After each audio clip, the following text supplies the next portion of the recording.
Greetings, fellow adventurers.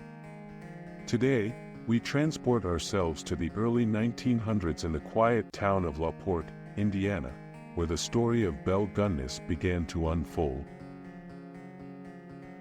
At first glance, LaPorte might seem like an ordinary Midwestern town, but hidden within its idyllic facade was a web of deception and terror woven by a woman with a chilling secret.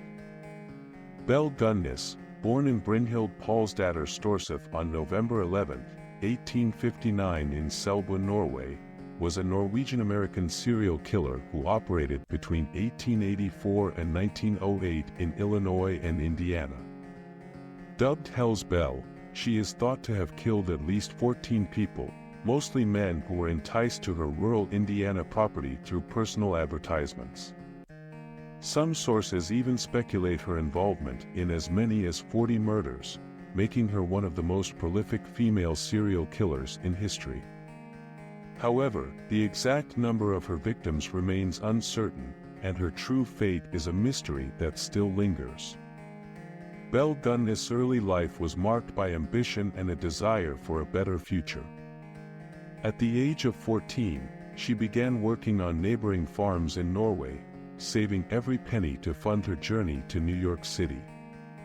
In 1881, she made her way to the United States, where she changed her first name to Belle and joined her sister Nellie in Chicago. In Chicago, Belle worked as a domestic servant that later found employment at a butcher's shop, where she learned the gruesome art of cutting up animal carcasses. She was a woman of imposing stature, standing at least 5 feet 7 inches tall and weighing around 95 to 113 kilograms, 210 to 250 pounds. Her physical strength and masculine appearance added an eerie aura to her already mysterious persona. Belle's path to infamy began with her marriage to Mads Ditlev Anton Svensson in 1884. The couple owned a candy store that mysteriously burned down, resulting in an insurance payout. Tragedy seemed to follow Belle, as 2 babies in her care died from intestinal inflammation, potentially a result of poisoning. Belle collected substantial insurance checks for both deaths, raising suspicions among her neighbors.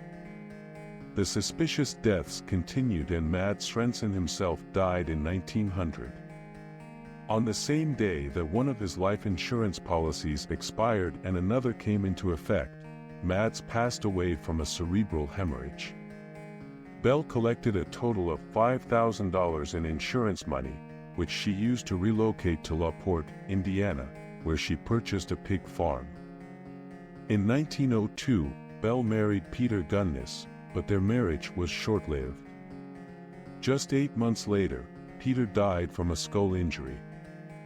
Belle claimed it was an accident, stating that a meat grinder had fallen on him.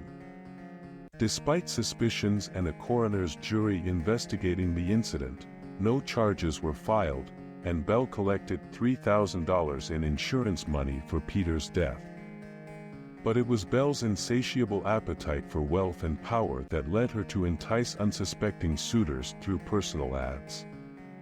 Men from various states responded to her alluring promises, making their way to her farmhouse in LaPorte. However, instead of a future filled with love and companionship, they met a tragic end. The true extent of Belle's crimes came to light in April 1908 when her farmhouse burned to the ground. Authorities discovered the headless body of an adult woman, initially identified as Belle Gunness, along with the remains of her 3 children. Further investigation revealed multiple graves on the property, containing the partial remains of at least 11 additional people. The case took a bewildering turn when a man named Aksel Helgelian, brother of one of Belle's potential victims, discovered correspondence between Belle and her potential victims, detailing her requests for secrecy and monetary contributions. Aksel visited the Gunness farm, accompanied by a former hired hand, and made a startling discovery. They found depressions in the ground, which upon digging, revealed burlap sacks containing dismembered body parts. Authorities were overwhelmed by the gruesome findings. In each case, the bodies had been decapitated, arms removed at the shoulders, and legs severed at the knees. Blunt trauma and gashes marred the skulls. Quicklime had been used to cover the faces and stuffed into the ears, adding another layer of macabre horror. Ray Lamphere, Belle's hired hand and on-and-off lover, became a key figure in the investigation.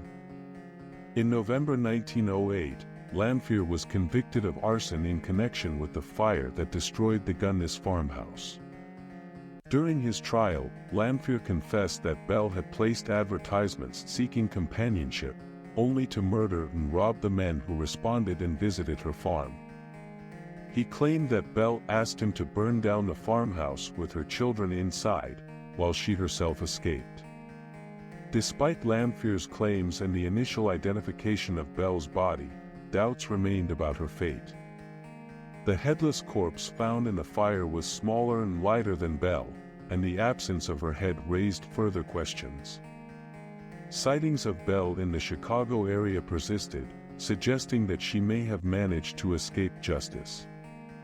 To this day, the true fate of Belle Gunness remains a chilling enigma. Was she a remorseless killer who met her demise in the fire, or did she successfully evade capture and live out her days in anonymity?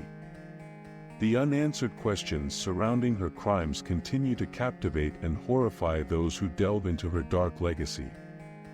Belle Gunness' reign of terror turned her farmhouse into a site of morbid curiosity. Tourists flocked to the scene of the crimes, eager to witness the graves and relics associated with the Black Widow of the Midwest. The Gunness farm became a macabre attraction, with souvenirs and concessions sold to the curious visitors. Even today, the LaPorte County Historical Society Museum features a permanent exhibit dedicated to Belle Gunness, ensuring that her chilling story is never forgotten.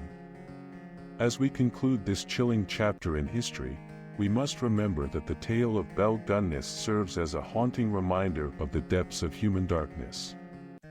The crimes she committed and the lives she extinguished will forever remain a stain on the annals of true crime.